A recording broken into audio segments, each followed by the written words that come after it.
नमस्कार, आप देख रहे हैं आईमा मीडिया। इस बात की अटकलें तेज हो गई हैं कि एक बार फिर समाजवादी पार्टी और बहुजन समाज पार्टी के बीच तालमेल हो सकता है। हालांकि इसको लेकर कहीं से भी ठोस संकेत नहीं मिले, लेकिन दोनों पार्टियों की दूसरी पंक्ति के नेता इस बारे में बात कर रही हैं। उनकी ओर से जो दलीलें दी जा रही हैं वे दमदार हैं। समाजवादी पार्टी के नेताओं का कहना है कि कांग्रेस पार्टी जो तेवर दिखा रही है उसका कोई आधार नहीं।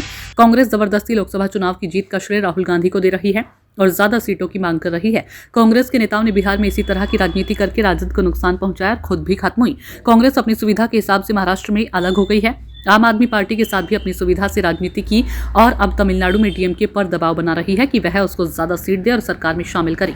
ऐसे ही उत्तर प्रदेश में कांग्रेस के नेता सभी 403 सीटों पर तैयारी की बात कर रही हैं और ज्यादा सीटों के लिए अभी से दबाव बनाने लगी हैं। सपा नेताओं का यह भी कहना है कि अगर ज्यादा सीटें कांग्रेस को देनी है तो उससे बेहतर है कि ज्यादा सीट देकर बसपा से तालमेल कर लिया जाए।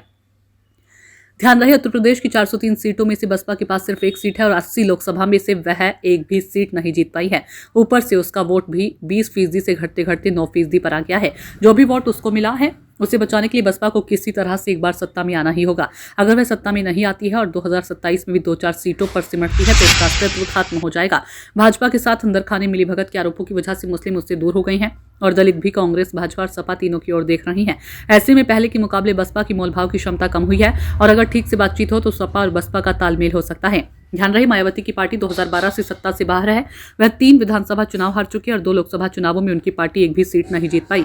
2019 के लोकसभा चुनाव में उनकी पार्टी ने 10 सीटें जीती थी और वह समाजवादी पार्टी व राष्ट्रीय लोकदल से तालमेल की वजह से संभव हो पाया था।